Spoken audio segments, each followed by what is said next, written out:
any child's education, first of all. And second of all, I do want to say, with all due respect, but it's not a voucher program, right? You said, but that's fine if you want to call it that, it's not, but let's not say voucher scheme. Like I'm just saying it just furthers the divisiveness between us.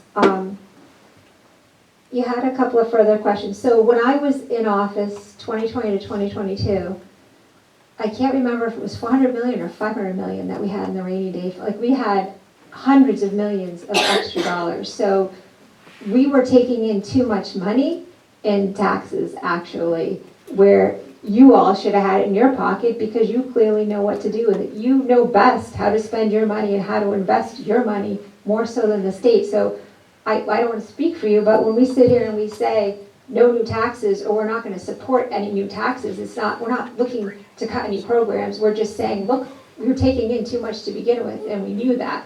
As far as the retirement program is concerned, I can remember back when I first got on the school board and the legislators would come and speak, it was so uncomfortable. They would say, when are we going to address the elephant in the room? When are we going to handle retirement? At that point in time, there was another party that was in control of the state, and they actually spent down all of that money. We had nothing. We were in a mess. We even had our bond rating lowered at the state level because of that. As far as Middle Road being plowed, I plead ignorance. I know nothing about that. The larger scheme of things, I don't understand why Brentwood wasn't plowing Middle Road to begin with. So I don't know anything about that. It's a state road.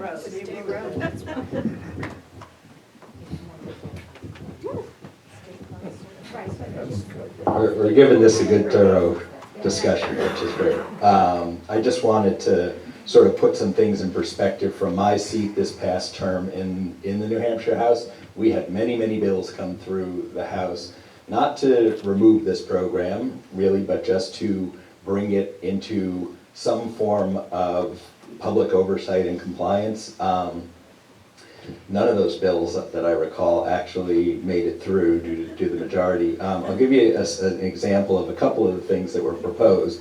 So when this program started, it was expected to cost, I believe, $185,000 statewide. A year or two later, it was in the tens of millions. It's now, I believe, 26 million was the estimate for last year. One of the proposals in the House was to move the income requirement from 300% of poverty to 350% of poverty to 500% of poverty. They estimated if that had gone through, so this one did not succeed, it would have the state would be spending $87 million on this program compared to the $135,000. You know, that is real money in our state. That really does come out of local budgets in a way. They made a proposal that said, you know, addressing the question we had earlier over here, you know, that you couldn't take this unless your child had at least first tried the public school system and saw whether or not it met their needs. That was voted down. They made a proposal that said we set the budget for this program every year. The program should have to live within the budget. When the funds run out, you can't go any further. That's the way a lot of things normally work. That was voted down. So currently there's no limit. Anyone can claim this and it will just continue to grow.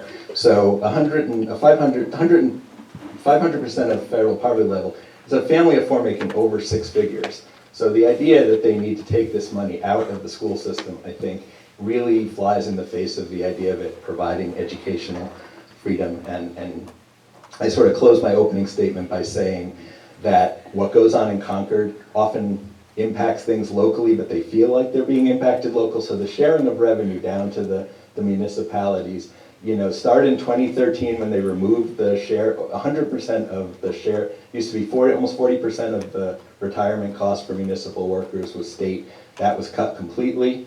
There was a small effort to bring some of that back in the House last year. The cuts to the adequacy money had gone down and down over the years, and that, again, it looks like it's town level spending because that's where we form the budget, but it's the offsets coming from Concord that often have a very big impact on what our actual tax rates are. The education is about 80% of what we pay in our local property taxes, so it's very important that we don't undermine it. Next question. I think, Paula, you had your hand up before. Yeah, changing subjects. Yes, let's do that. So in less than a week, there are going to be many people who are unhappy on one side and many people who are going to be unhappy or happy on the other side. And my question to you folks as leaders is how you're going, concrete ways, and this is to everyone, concrete ways in which you see yourself reaching out to that other side. Let's go down the row and start with Alan.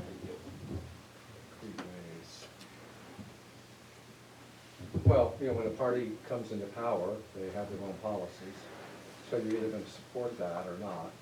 So the best thing I think, and I don't know all of Kamala's policies or Craig's policies. I don't know all of them because I'm not following them per se. You see them, you hear them. But I'm just letting you know that you would have to work with that because they're the person in power.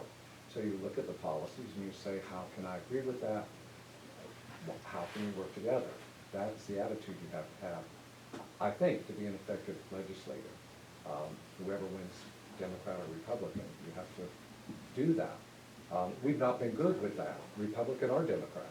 There's a huge divide in our country now that neither one wants to work with the other. And because we're so arrogant, we just believe we're so right, and we know. And that's a real problem for our country, Republican and Democrat. Even with school, what we're just talking about right now, there are many people in this room, you are convinced you know what is exactly right. This lady is living an experience with her child. She knows what she's experiencing. So I'm just letting you know, there has to be a humanness once again. We have lost a human element. We do not look at people as humans anymore. You're simply stats and figures and names and sound bites. That's all you are. And that's what's crippling us. So what would I do? I would try to bring some humanity back to it. I would approach it with a real logical sense and say, are there things I can't agree with or can't work with, but what can I do? That's what I would do. Melissa? So I would probably keep on doing what I'm doing, which is the volunteer work and driving my husband crazy. And he'll say, I didn't sign up for this. Why do I have to spend money? Why do I have to help? And why do I have to put up and take down signs? No, I'm just kidding.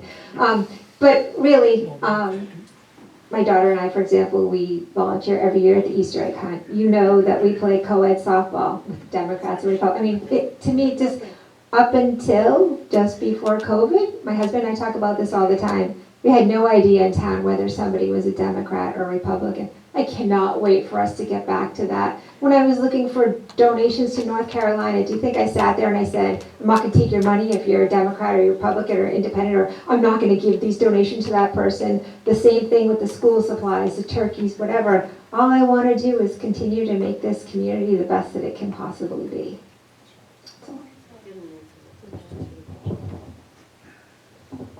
As the county level, I don't have anything to do with this. I feel like I'm up here with a firing squad. And I'm in the middle of it. I didn't do anything wrong, so it has nothing to do with me with the school, but hopefully there'll be a county commissioner question. But I'm not in any trouble, but I am up here with them. Sorry, can't speak from my seat with the speaker right behind me. I think I mentioned a little bit of this in the intro. I go to door, and we really need to change the tone with which we address each other in this town and at the state level and at the national level. It is corrosive, it is undermining our community. I'll tell you, knocking on 1,000 doors, everyone's better in person than they are online or in some, diatribe to, some local Facebook page. I would say serving has been great for this. The people that I serve are not coming to me because they're Democrats or Republicans. Almost everyone that attended my office hours, everyone that reached out, the vast majority were people of a different party, never came up.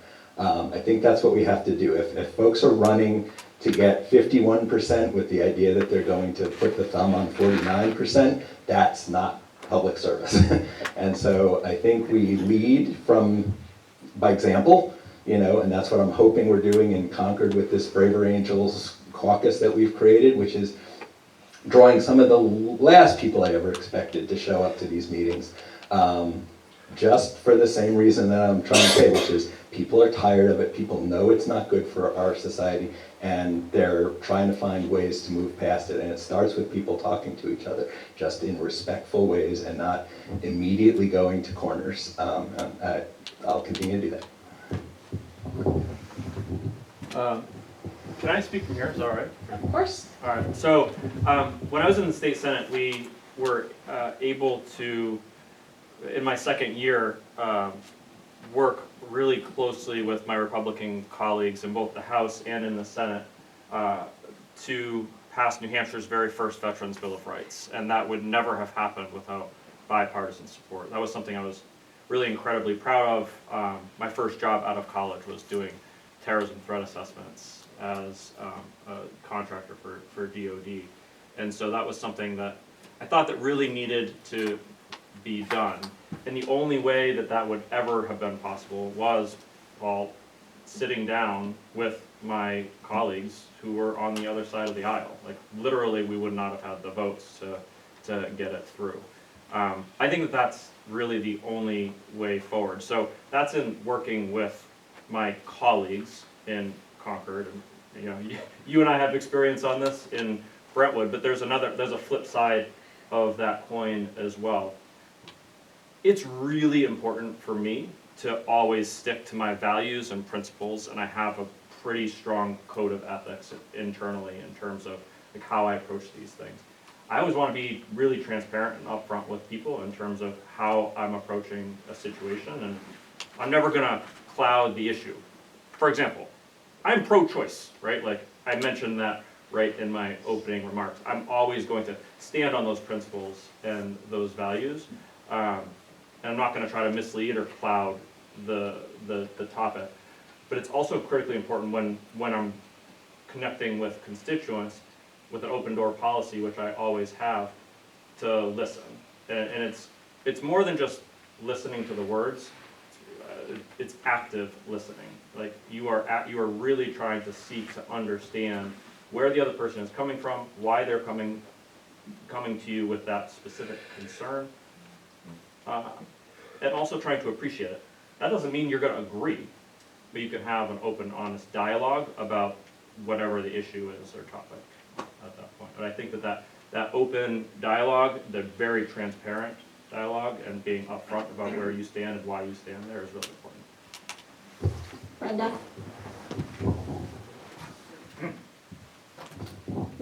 It's a great question.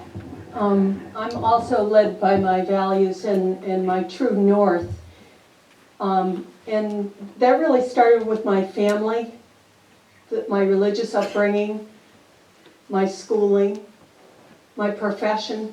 And I can give examples with each. And I can remember going to public school, and at that time there were quite a few families that would have 6, 8, 10 kids.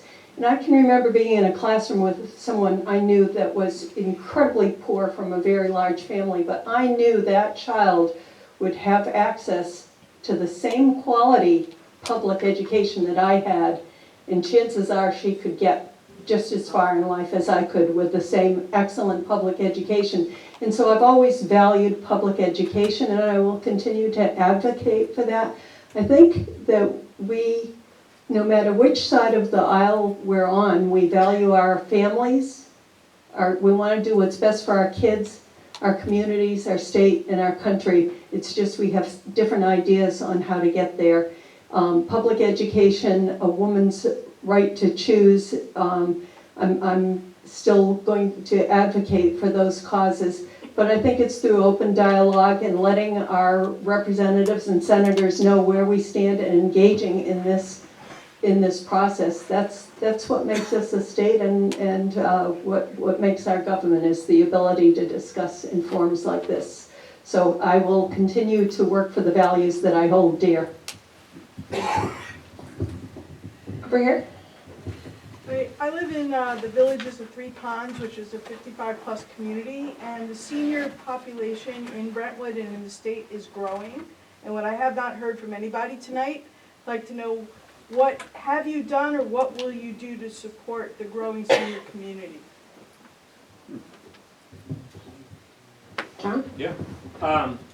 Thank you very much for asking that question. So a couple of things, I did mention a little bit about the expanded fire and EMS coverage, the potential housing of the potential replacement for the Exeter ALS system, and the expanded police coverage as well. Those were things, just to be clear, those were things that I worked with my fellow select board members on, and we did have that growing community in mind. I think that's a really important question, and I'm really grateful that you asked that. The other thing that we did was we worked very closely with Jack Mitchell, who is the chair of the budget committee, last year to increase the amount of the tax credit for the seniors in the town of Brentwood.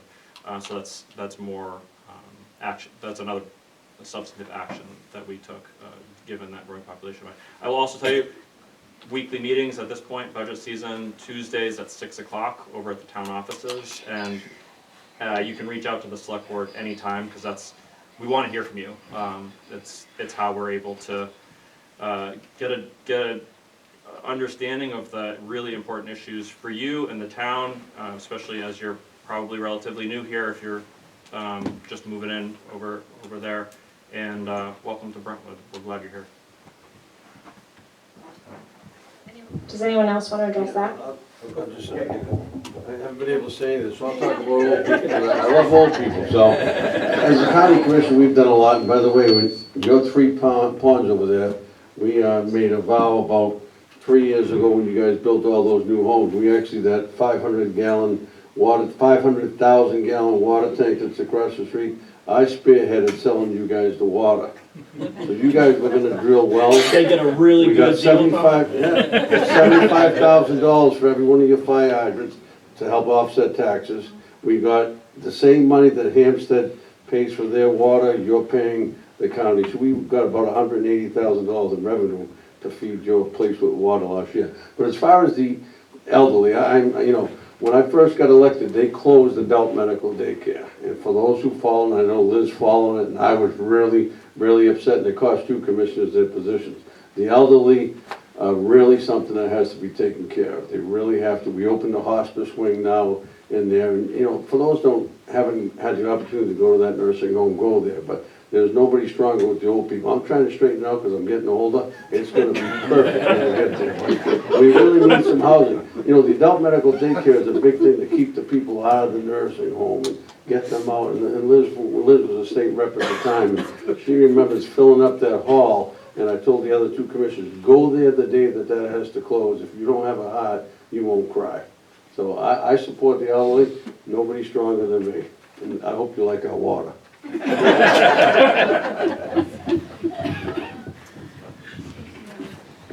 That's hard to follow. Full disclosure, I'm also getting older. So I've spent my whole career, part of it doing issues around rural healthcare access, which are our fastest aging communities. We're not technically rural by most definitions here in town, but it brings up a whole range of things that communities can and should be doing to help people live as they age in place in the communities. It's called Healthy Aging Communities, and it's a combination of services to help people stay in their homes when they have difficulties, to live safely, independently as long as they can. It brings in issues of community involvement, opportunities for people to stay engaged in the community, to have services in the community, and I could go on, but then obviously it translates into the need for healthcare in the community so that you can live happily and healthily. I will say almost all those things require some level of public support, because folks, as they get older in life, are living off their savings, and it's not a one-to-one. I mean, I think it's been great that we have communities like 3 Ponds here where folks can stay in Brentwood or move into Brentwood later in life. I think we also have to worry about offsetting the balance between the aging population and the population that sort of by nature is the group that takes care of the services in the community. And that's going to be a huge and growing problem in New Hampshire. We're the second oldest state in the country. We need to do things to allow people to move into our state, buy homes, raise families in our community, because otherwise we are basically going to end up in a position where we don't have enough people to provide the services that we need. And we're seeing some of that in the difficulties that you're seeing staffing the nursing homes and, you know, and the hospital services. So I think there's a whole range of things that can be done to promote and support this. Oh gosh, please don't trap. Almost got it. Thank you. So for me, I think one of the biggest things is keeping our property taxes in check. And that also falls into play with the no new taxes at the state level. When I was the school board chair, I can't tell you how many times they wanted to present a budget to us that was 4, 5, 6%, 7% above the prior years, and they knew, don't bother. While Melissa's there, don't bother. It had to be under 2%, because people needed to be able to afford to live in Brentwood, especially those that have been here for generations. The biggest thing that I'd like to do, though, please, is if you have time, I'd love to meet with you personally, just so that I can get a better understanding for what the needs are.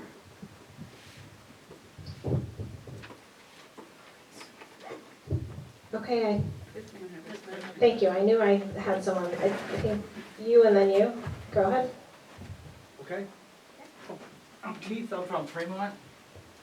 Don't throw your shoes at me. Nice to meet you, Keith. Thanks for coming to Brentwood There's tonight. 6 people on the, well, there's 4 here, but there's 6 people that are on the ballot. I only came here with one question for John Morgan, but then another one arrived here. You were, seemed to be very concerned about no show of Mrs. Stevens. Can you actually step forward, because a couple of folks over here said they couldn't hear you. There was a microphone right there. Oh. Yeah. John, you seem to be very concerned about that Mrs. Stevens didn't show up here. Oh, we'll do something, right? This is what you do. Probably heard me already, I don't know. You were very concerned about Mrs. Stevens not showing up. Does that apply, does your concern also apply to Mr. Gannon? Because he seemed to get a free pass from you. Well, I don't. Yeah, Keith, I'm not running against Bill Gannon. I think he should be here to talk to his constituents. But you know, Brenda is here, and she's a phenomenal candidate, and I would encourage you to vote for her. Okay, I am. The other question I had is, the one I came here with was, you were telling us about your government service you've had all these years in I think that you were here, and you asked me a question in here when I was running for state senate. I kind of remember you. Yes. Yeah. Good to see you again. But my question now is, when you were a state senator, there were reports that you voted for an income tax. Now, I don't care if you did or you didn't. Yep. But did you or didn't you?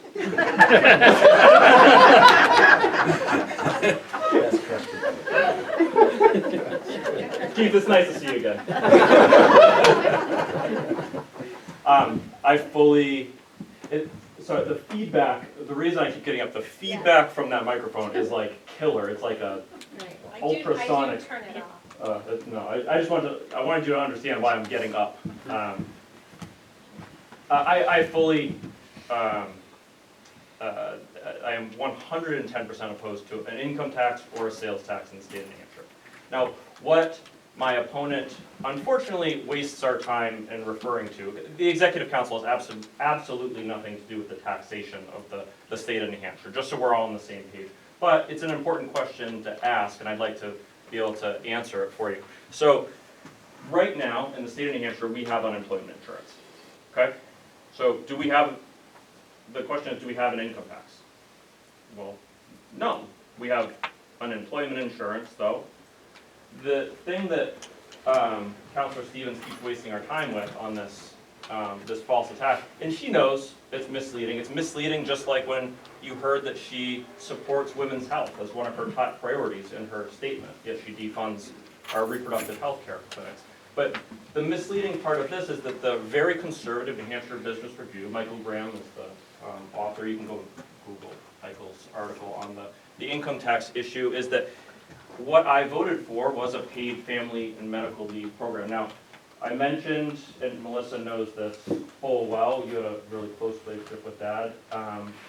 Dad was diagnosed with pancreatic cancer on May 30th of 2017, and 2.5 weeks later, Dad passed away on Father's Day, which is a really beautiful day for us. Now we get a chance to memorialize that memory and celebration, and Melissa and I exchanged texts, and you know, it's not all doom and gloom like you're seeing up here all the time. Like, it's really not.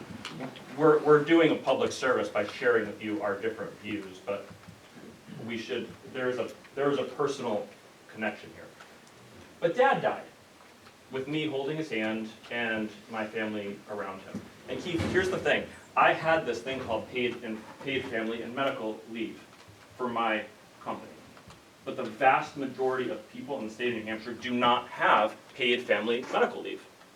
Well, I think that they should, just like they should have unemployment insurance. So we did set up a bill, and I did vote for a bill that Michael Graham and the conservative New Hampshire Business Review did an audit of, and they determined it's not an income tax. That's why I say it's misleading and frustrating that we have to waste more time on this. But I'm happy to talk about it, because I think that it's an important topic to discuss. Do I wish it was worded differently? I sure do. But do I think paid family medical leave is important? Yeah, I really do. I also am 110% opposed to a sales or income tax. Sure. Thanks. I just want to go back to a little bit on your first question. I know it wasn't directed to me, but there was a discussion before about what it means to show up and attend as a public official. So I just kind of wanted to clarify, sort of, I didn't want to jump in earlier when that question was going around, but the number that's out there, that 52 unexcused absences, that is roll call votes. So not all votes in Concord are roll call votes. Those are the ones where you have to go on record as opposed or in favor. There is it's in an article from 2018 in June called 11 New Hampshire legislators have perfect voting records. So not all legislators miss attendance. The attendance rate for my opponent was in the 70s, in the upper 70s. It was the 8th lowest attendance rate in the Seacoast region of New Hampshire. I had a perfect attendance record. I was there for every single vote. I'll say my wife will remind me constantly, I missed half of our 3-year in the planning with 14 of my closest friends vacation to the Galapagos so I could be here for the budget vote, and as a result of that, we passed a budget that was renegotiated the night before because there weren't the votes to pass that budget, that both parties unanimously consented to. First time that's happened, or at least in a really long time. So it's really important to show up and represent the community, in my opinion, and it's really, if you make the commitment, unless there's something that I physically can't go, I will be there for every vote. Okay, I was just talking, my point was here tonight, for people who didn't show up, not at work. Yeah, I think both are important. Liz, do you have a question or a statement? I have a Tommy question. Okay. Because he's feeling left out. He would love a question. So, Mr. Tombrello, the big new county building, which you said 78 million, but you got 60 million in ARPA funds, on North Road, I assume we're still, that the state is still plowing North Road for us. I have two questions about it. One is when they came to the select board, of which John Morgan was a member, they asked to not have to pay impact fees to Brentwood. We have impact fees for new development. And certainly the county building with the 90-day facility and all the people, important people who are going to be working there, county prosecutor and so forth, that could use up a lot of our, the streets, the roads, the firemen, the policemen. I was wondering what your idea was about not having to pay impact fees, because that really Yeah. bothered me. They have never paid them, and we looked into seeing about that, and actually I talked to your building inspector in town, I'm the electrical inspector in two towns, so my trade is an electrician. And we talked about who was gonna do the inspections of the building, that was one aspect of it. But we've never paid, county does not pay taxes, they don't do it in any of the 10 counties. Do I think it's right? I actually thought, and I'm on them all the time, I'm not there right now, I'm the public until November 5th. No, I know. Or actually January 8th till I get sworn back in, because I am gonna get, I'm pretty confident, by the way. You know, I think that they should have got something, and I'm really, really on it. Jude Gates, who's our environmental manager over there, I'm on her about the state is doing the inspections. And I asked if they're really in there. Is the state electrical inspector, is the state plumbing inspector really in there? But I did talk to your building inspector down the street here about why they were, and it's probably too much, you know? If somebody told me, Tom, you're the electrical inspector in Sandown, we're gonna build a $78 million project, and out back there's $10 million in solar. I don't know if you guys have gone by there, but we're gonna raise about 800,000 in solar. The complex is about 500. Do I think it's right? No, but it's across the board. It's Right, across the but we board, have to all be 10 the county counties. seat, so we lose out on a lot of. You go put a shed in your yard, you're gonna pay. You're gonna pay. So- I don't think it's right, but I'm not gonna reinvent the wheel. So the one final question, are the bailiffs are bailiffs moving over to the new building? No, they're not, we don't pay rent for the bailiffs. So Kathy Stacy, the registered deeds, her group is coming. Pat Conway and her group is coming. The sheriff is coming over, dispatcher's coming over. The jail will now take over the sheriff's department on the top floor. And the solar will be up and running in June of this year, coming up. We're supposed to be in there, so here's the key to the ARPA thing. I need to get in there. There was a little glitch. First, we had a bird that wouldn't leave, that was protected by everybody, and then we had some wetland problems. So we had a lot of problems, but the key to the ARPA thing is you gotta be done by 2026. You gotta. I'm a construction put it guy, in yeah, by 24, so I'm gonna make it happen. I'm gonna make it happen, because otherwise, you gotta get whoever the But for all president the is. solar, we don't get any benefit in the town, No. right? Well, no, well, you will, it'll be a tax, we'll save 300,000 in rent over at the county, at the courthouse. But We're you're gonna still save gonna have about, that courthouse.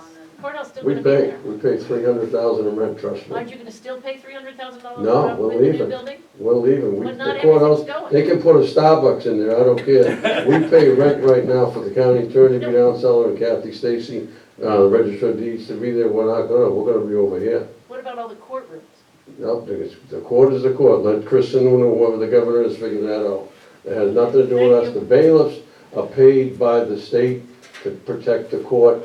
They're nothing to do. They are county officials. They're sworn in by Chuck Brazais, the high They're sheriff, under the but sheriff's, they're not anything to do with us.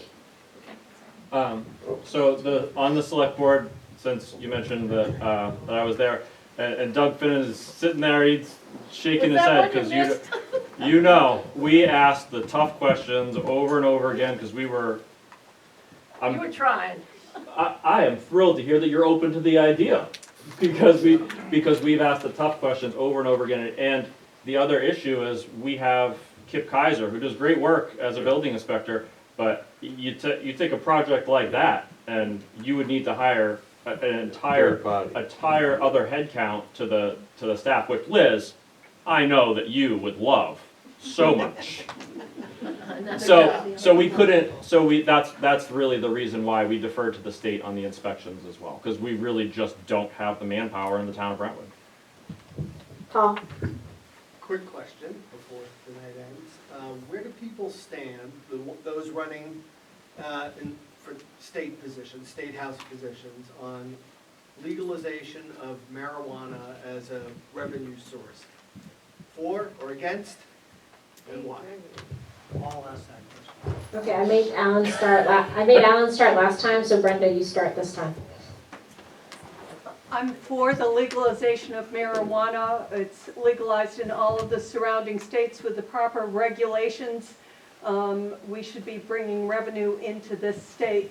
One of the problems, the big problems I want to go over again is decreasing state revenues in what this legislature has done is it's cut taxes for big businesses and for the wealthy in the form of dividends and interest tax. With decreasing revenues, There's gonna be more on the backs of property taxes, and there's no reason why marijuana can't be regulated same way that alcohol is regulated, and we should be drawing revenue into our state.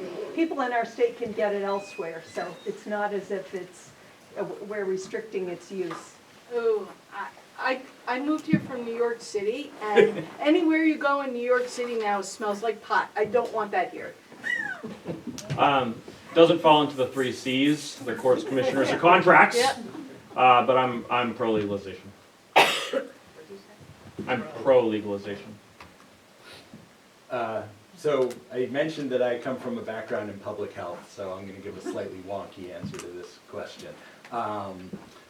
There's 2 things going on. There's legalization, and then there's the way that marijuana is sold in the state. I do not believe that this should be criminal. I think all the criminal penalties associated with use in particular should be expunged. But there are various proposals that came out. I am opposed, our state has a general addiction problem. You know, we sell lots of stuff that people can't stop using, at least some people can't stop using. We sell alcohol, we sell gambling tickets, we sell cigarettes, thank you. And we claim that we're doing it because the state has an interest, but then the state often turns around and promotes those things pretty actively. I think this probably will fall into that same boat. If it's not harmful, then it should probably be freely available, but we know that it is in some ways. We have a control state for alcohol here. I like the control state approach. If it's going to be not sold commercial, open commercial, the control state lets New Hampshire keep track of how it's being used, when it's being used. I brought forward a bill last term that was the first time the Liquor Commission